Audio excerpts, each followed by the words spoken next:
Greetings, fellow legacy changers. It's your main man, T-Rev, and it's time to connect good so we can collect good. This is Legacy Connect. So let's go, let's grow. To be what you meant to be, it's never too late. That timely quote challenged me when I could. My friends, I do not want you to stay at the bottom rung. You will never rise up the ranks or up that corporate ladder if you don't master these three critical elements that I'm going to talk to you about today. And today I am talking about particularly one position in corporate organizations that I deem to be one of the most important. Do you guys have any idea what that position is? Did you say SDRs? Because that's who I'm talking about. SDRs, T-Revs, got love for you. I respect you. I uplift you. I see you. I see the work you put in. I've been where you're at. Now let's go, let's grow, let's rise.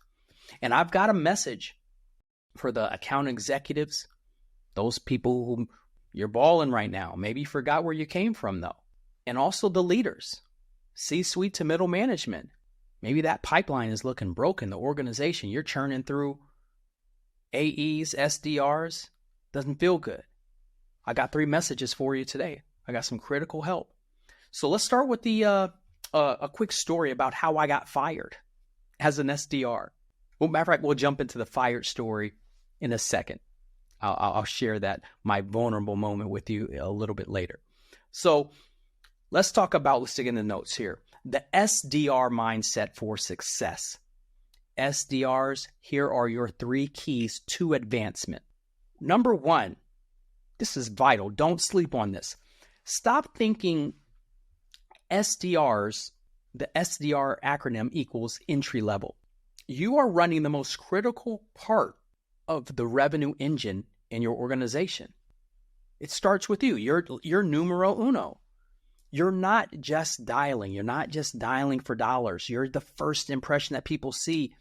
You think that you're calling gatekeepers, which I don't like that word, but you're actually the gatekeeper to revenue for your organization. Respect those SDRs, everybody. You are. You got to see yourself. You have to see yourself in your position differently. You'll be amazed how you feel. And it's not just some fallacy. This is real. Think about what you do. Think about how you're helping not just the account executives, but what you introduce to the prospect, their future. And we'll talk about that in a second. Let me tell you a quick story about how I see myself and what I preach to myself. People, before we go any further in the podcast, I need you to do one simple thing. Please subscribe. Hit the like so that I show up in the algorithm more and more so that this shows up to people who need it, who need the encouragement, who needs breakthrough. Do that for me, please. I ask because if you ask not, you have not. Thank you. Now let's get back to the show. And I'll tell you, it's a story about how I met Will Smith. Let me share something. I'm going to share the screen here because I think it makes for a better story. So I'm going to be name dropping. We're talking about a lot of famous people today. Name dropping. So don't hate though. So let me share my screen. I hope you guys will be able to see this. And we're going to go, let me share. So I meet Will Smith on a video shoot. I traveled out to California, got with an agent during the 2 weeks I was there, but nothing major happened. Then I fly back home because I have a family back at home taking care of some kids, but I want to make it. And one of the agencies, there was an extras agency that I signed up for to be an extra in movies and get on set and try to get SAG vouchers. So I get a call from this agent and they said, hey, we want to book you. We like your look. We want to book you for the Will Smith video. You'll make $150 a day. And guys, when you're an extra, you're the lowest of the low in Hollywood. You're the peon, if you will. You're sitting on set. They give you crappy food. You don't get paid, the $20 million that Will Smith was getting for Men in Black 2. You get paid $150 a day if you're lucky. So I didn't have $150 to a plane ticket to just hop on a plane the next day, because they'll call you and you got to be on set the next day. So I asked my brother. At that time, he had just signed a record deal. This is after I'd lost my deal with the group, and I'm kind of solo, working hard, trying to reinvent myself. So my brother, who was doing some songs with Lil Wayne back in at this time, loans me the money for a one-way ticket. Now I need the money that I will make on this set of this video for 3 days to buy my ticket back home. If I don't make that money, I don't get home. So I go on the set and I say, hey, I'm Travis Carter. I'm going through the security. They don't even have my name. And I'd already missed 1 day of shooting. So there's $150. I'm like hoping Southwest has a cheap ticket for me to get back to Ohio from LA. The security guard happens to look on the list and says, we don't have a Travis. Did you say your name was, Travis Cohen? And I was like, yeah, I'm Travis. I didn't say Travis Cohen. I kind of fudged a little bit. He lets me in under the name Travis Cohen, which was a 6'3" Jewish white guy. Now, mind you, I'm short, dark, and handsome. I'm 5'8", African American. But God was working for me. So I get into the set, and I see everybody sitting there like cattle herded up, grazing in the pasture. They sit us down. We're sitting on the floor just waiting for our time to go to the other sound stage where Will Smith is at. And I'm asking people, hey, where's Will Smith? Where's Will Smith? Will we meet him? They said, he came through earlier, but we haven't seen him for hours. So some people came up to us, the crew, the assistant directors. They said, hey, when you see Will Smith, don't talk to him. If you talk to Will Smith, you're going to get kicked out. And I'm like, well, I'm here to meet Will Smith. I'm here to sing for him. He had a record label at that time. And I'm like, well, how do I pull this off? I'm here not to do this video, but more to try to get a big break. So I said a prayer. You know me. I'm a God-fearing dude. I believe that prayer works. So I prayed. God, how can I meet Will Smith? You tell me when to go. I'm going to listen for that unction. So I do that. Then about an hour and a half later, I get the unction. Go now. And I'm scared because I'm like, if I leave this soundstage and go look for him and I talk to him and this doesn't work, I can't even get home. So what I do next is I start walking around Universal Studio lot. I hear the music to the Men in Black 2 video. I know what the song it is. And I follow the music, and there it is. It's like the heavens opened. And Will Smith is there looking at, doing his thing. So I say, here goes nothing. And here's the mindset change, guys. I told myself in that moment, T-Rev, you have something to offer any and everyone you come in contact with. You're the child of the Most High God. You have a good spirit. You have great advice. You have a loving heart. You've got a talent that will make him money if he was to sign you. No one is above you. No one is beneath you. Stick your chest out and be the Carter that God made you to be. Legacy changers. I didn't have that name back then. But that's the posture. That's the attitude I want you to have as an SDR. I went up to him and I said, Will, here's my approach.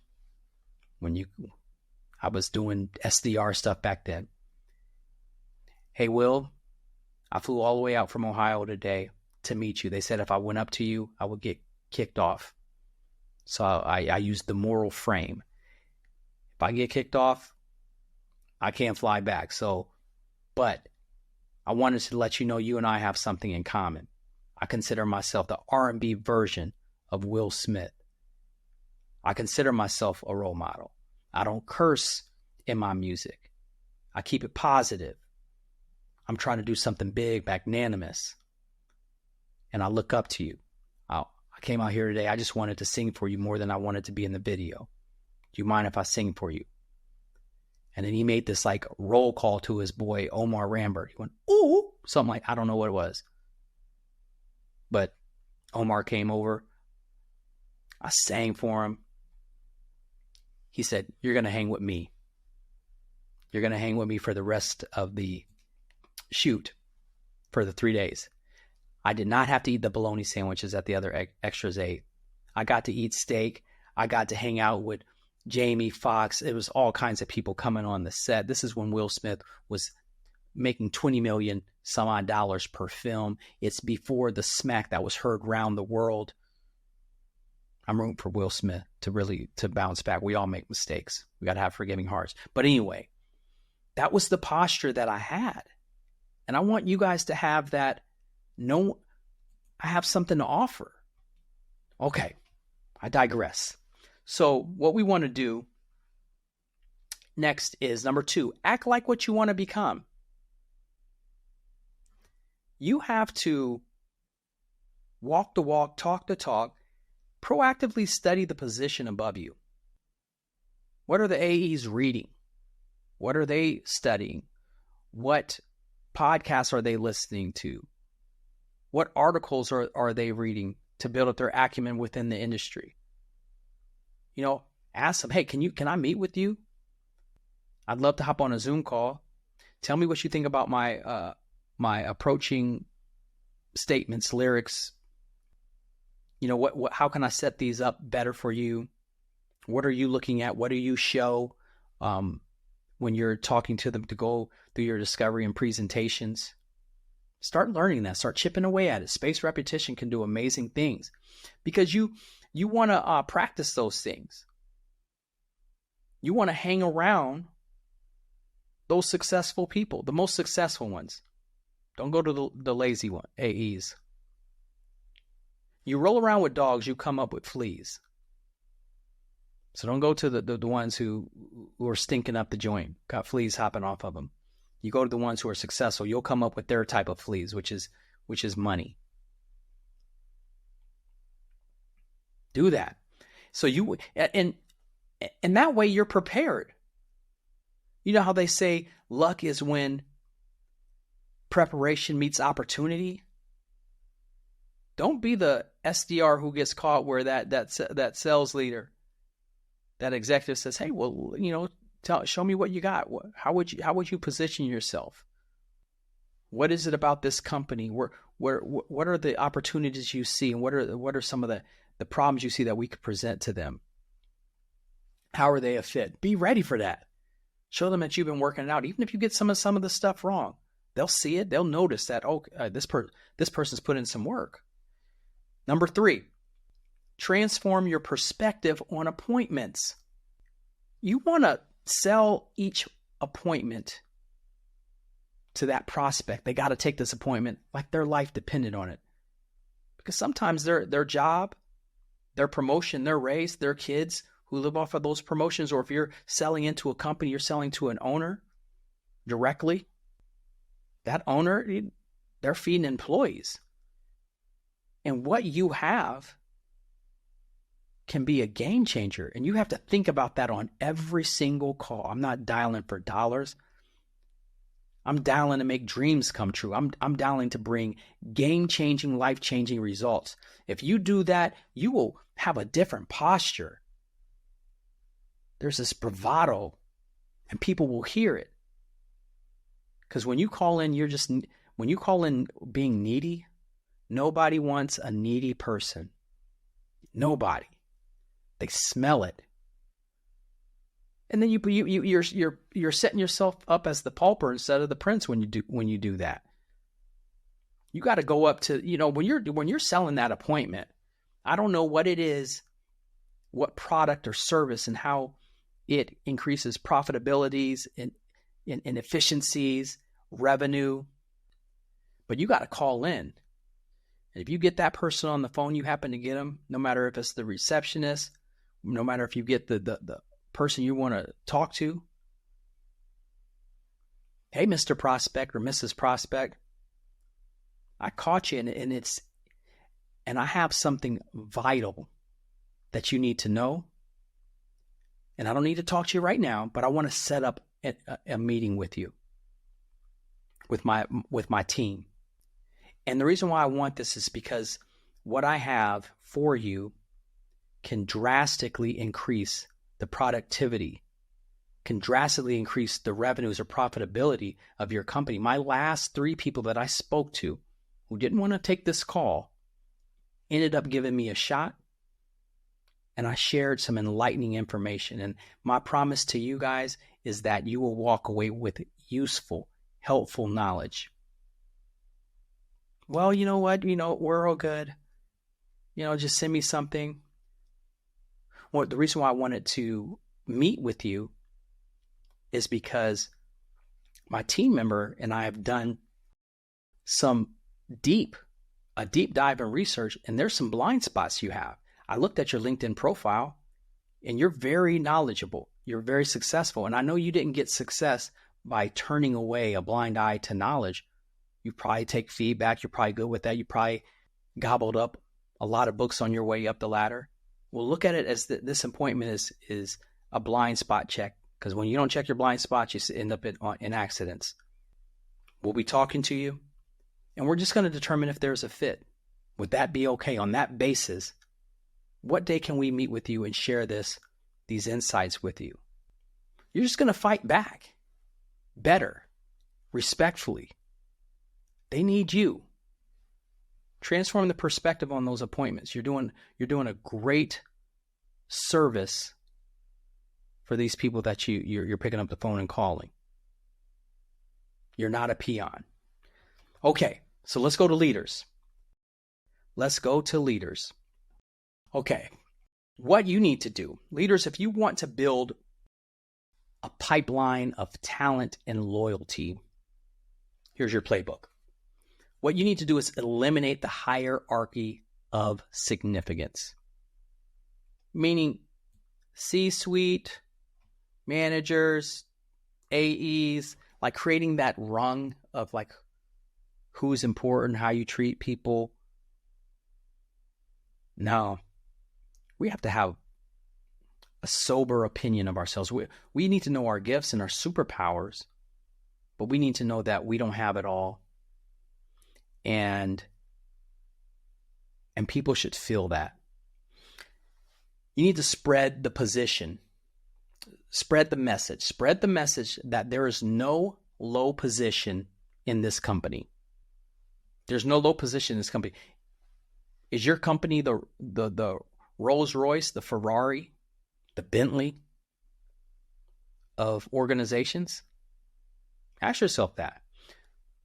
I'm a car guy, so this analogy may not work if you're not a car lover, but some of those cars, Bugatti, $1 million cars, even the car mats are special. The seats where you seat your smelly butt is special. There's nothing on that car that wasn't made with precision and double stitched. I know when you ever see someone just cleaning their car and the floor mats are all dirty where the feet go, like, no, I want them shining. Because every bit of that car makes up that car. Every bit makes up the appearance. Every part is value. So you got humans in your organization. They're worth much more than a car. There's no low position. And you got to lead with charisma. Here's what I would do. If I'm a CEO, CRO, VP of sales, I'm not actually going to get on quarterly meetings, maybe biannually if I'm the CEO. You can't stretch yourself too thin, but stretch yourself and meet with them. Not to just monitor, what are they doing? No, to be involved, to get to know the person. Be charismatic. When it comes to charisma, the bottom line is other-mindedness. That's in the 21 indispensable qualities of a leader. John Maxwell, he's right over my, I'm John Maxwell certified, so I read a lot of his books. And he says that in that book, good leaders, the kind that people want to follow, do more than conduct business when they interact with followers. They take time to get a feel for who each one is as a person. You do that, you're powerful, man. People will run through brick walls.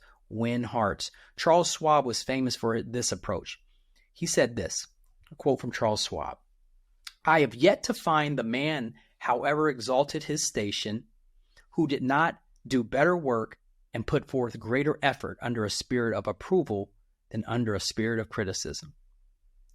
We want to get feedback. We want to be constructive. We want to coach and teach. But man, it's something about encouraging. Great work. What you're doing. Who you are in this company. You know, Schwab, he understood that people will work harder and more passionately for appreciation than for money. Think about that. 2, create clear advancement pathways. It's got to be clear. The clearer the path, the faster someone will run the race. Try to put a blindfold on someone and say, run as fast as you can down the street. They're going to be like, are you crazy? No, they're going to be stumbling, mumbling, feeling around, petrified. If you don't know there's a clear path for you, how can you run? How do you know what to do? So you got to develop a system, to transparent way to show, hey, here's how you're promoted. Here's the KPIs. Here's the experience you need. Have it charted out. Set up mentorship programs. Make sure the AEs are like teaching the SDRs. Here's what we do. You have this culture of like, hey, we're others focused. We give to others. You just perpetuate that. The AEs got to follow you. If they see you doing that, then who are they not to do that? That's what you want to do. Now, 3, model humility and investment. So I was talking about what you model when you talk to the person who's in a different pay grade, a much lower pay grade, but you treat them with honor, respect, and dignity. How you can do that easier is, especially you CEOs and CROs and executives who maybe were founders. You had startups. Remember when you used to have to you had to be the SDR, the AE, and the CEO? You had to take that rejection, the hangups. Think back on those times. It's going to help you coach. It's going to help you empathize, and empathy is powerful. I recently, another name drop. I was with the SDRs up for our organization up in Dallas. And they were all eating together at lunch. I went over and sat with them. And that's the other thing. SDRs sit at a different table sometimes. Don't always sit all together. You have to put yourself around people who have what you don't have, because you'll hear and gain something that you would not have otherwise heard or gained. When you go out networking, if you're an organization, don't all sit together. Sit at different tables. Meet new people. And live out the cliche that your network is your net worth. Anyway, I digress from that, but you want to, I went out with SDRs. I sat with them. I'm learning that, the sports they like, and they were telling sports stories, and this was really cool. So I'm up there for my birthday. They don't know that I'm going to an NBA basketball game, and I've got a bunch of free tickets and passes to go to meet all the players. Now, how I have that is because my cousin is this person right here. I'm going to show you. Let me share my screen and share. I hope that's that person in the green hat. That's CJ McCollum, New Orleans Pelicans, and dude's a superstar. I wish he hasn't got an all-star nod, but man, he was part of the best. Him and Dame Lillard, arguably one of the best backcourts. They were up there, but those SDRs, they like sports, Bob, Jack, and they appreciated that I took the time to call them up. I said, call some others. Some people were too busy. That kind of hurt. Wow. Don't want to hang with your boy T-Rev. But no, we had a great time. they were able to talk and meet other players, and they told me what that meant to them. Man, and that made my day, because we laughed. They met my family. It was a joyous occasion, and these guys set up appointments for me. Who do you think is going to get the extra appointments, the good appointments? AEs, I'm about to get to you next. This is as we close this out. Yeah, let me hurry up and close this out. All right. But anyway, that's CJ, and we just had a really good time. So, okay. So AEs, let's talk about you real quick. Your success is directly tied to how to treat your SDRs. You want to, number one, your tips, practice radical kindness. Let me speed up. You got to be kind, not because it's nice, not just because it's nice, but because it's also smart business. People respond in kind. These AEs, they'll have your back. And you want to thank your SDRs for those appointments, even the bad ones. Sometimes you get some crappy appointments sent to you. Quit yelling and, oh, what was this person thinking? Got to be, my next point is to become a teacher. Become a teacher, not just a closer. Teach them. Hey, here's what we can do. Here's what I would do. Here's what I would say. Nothing worse than being treated like a peon. So you leaders and AEs, check out the story when I got fired as we wrap this up. I was working as an SDR at a company and a technology company. And I was also working at Wheel of Fortune. So I'm hanging around Pat and Vanna and traveling the country, having fun, eating like a king. And so I'm at this company, and I'm the SDR, and I'm making appointments. Sometimes the CEO will walk out of his office, and he would see me on my phone. And he kind of smirked and looked at me. And I said, I got to make sure that I talk to him so he knows what I'm doing. See, I was making appointments from my phone, my cell phone, because it had a different number. It had an Ohio number, and I would get through with that. Someone's dodging you. I'm like, all right, let me call from a different number. Because this person, we have the company that I was with, probably has, some caller ID. And I remember going into meetings. They didn't know that I had a background, that I was an entrepreneur, that I owned a business. They didn't know, the people that I hung around in the industry. And I would sit in our meetings with the AEs.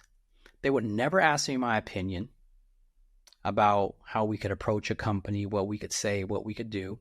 And I wasn't going to just volunteer, invite myself up to the front of the tables and give myself the choice seat just so the king of the table could say, hey, I didn't invite you to the front. There's a whole proverb about not inviting yourself up to the front. Now, there are times where you posture yourself and you speak up. The squeaky wheel gets oiled. Closed mouths don't get fed. But you just don't start offering advice unsolicited. But that's why leaders and AEs should ask. Give me some dignity. I may have something as a contributor that I'm seeing that could help you. So anyway, they saw me on my phone a couple times. They probably thought I was playing Tetris or something. I don't know. I know that my fellow SDRs, they were kind of quirky, some weird looking dudes. But they fired me. They came in and, hey, we got to let you go. They didn't really give me a reason. I'm like, well, all right, well, should I apply back? Or I'm thinking it's like, maybe just some hard times. No, they didn't like me. Fired me. I was like, man, not only was the culture boring, it was a struggle. And I will take ownership for when there's plenty of times I stunk up the joint and I was a bad employee, but this one, nah. So they fired me. But here's what happened. Be careful of the toes you step on today, because they may be connected to the butt you have to kiss tomorrow. This technology company called the company where I had become an SVP at. And they said, hey, we need help with marketing and we need a plan. We need leads. We're going under. The person said, hey, I have just the person I'm going to send to you. He's our most knowledgeable. He's going to drive down, because it was in Los Angeles. And boy, did they flip out when they saw that SDR, fired SDR, was now an SVP and potentially held the future of their company, not the total future, but for that year, the breakthrough for their company was held in my hands, my strategy, my acumen. Here's where you guys are doing this right. Here's where you're doing this wrong. Tell me about what you desire. Tell me about where your revenue goes. How's that impacting you? What's the cost of an action if you don't change a thing right now? Here I am asking all these questions. It was funny. They thought they saw a brown ghost, and that brown ghost would be your brown-skinned man, T-Rev. Anyway, that's what happens. I'm rooting for you. And then number 3, cultivate genuine humility. Remember where you came from, AEs. Recognize that the hardest part of the sales cycle is getting the appointment. You have to have some skills. Matter of fact, most AEs, they don't want to do that. They want all inbound. I can't blame you. We all do. So just remember that. It takes fortitude, mindset, being quick on your feet, knowing the product, knowing the pains. Got to know a lot of things. So let's conclude this. Guys, we are all one body, and the head gets nowhere without the feet. Even if you're the feet, the stinky feet, you get everybody to where they're going. And I'm not calling you the feet, I'm just saying. The success of your organization doesn't depend on just your top performers. It depends on how you treat everyone. How can everyone become a top performer? SDRs, know your significance. Go up to Will Smith and sing him a song. You know what I'm talking about. Leaders and AEs treasure the SDRs. They're the future stars of the company. You know them already. You start hiring people and churning people, and then you brought. It's good to bring people from the outside. I'm not saying that, but it's also great to hire from within, someone who already knows the system. And remember this. Let me read this. The way you make people feel will long outlast what you taught them. Y'all, you know that saying. People don't remember what you did for them, what you said to them. They remember how you made them feel. Make them feel significant. And I want all you SDRs, give me some comments. Tell me what you need most from leaders. I'll do a podcast on it. Leaders, what are you doing to elevate your SDRs? Leave some comments. I would share with other leaders. Some of you guys are nailing it. And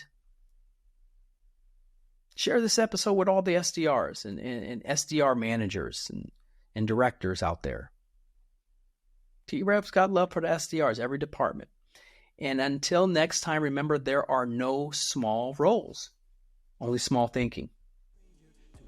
This is T-Rev, Legacy Connect. Let's go. Let's grow. Changer. I want to be what you meant to be. It's never too late. That timely quote challenged me when I couldn't take. Deferred hopes and dreams in my head turning gray. And God told me, tell him about the first 48.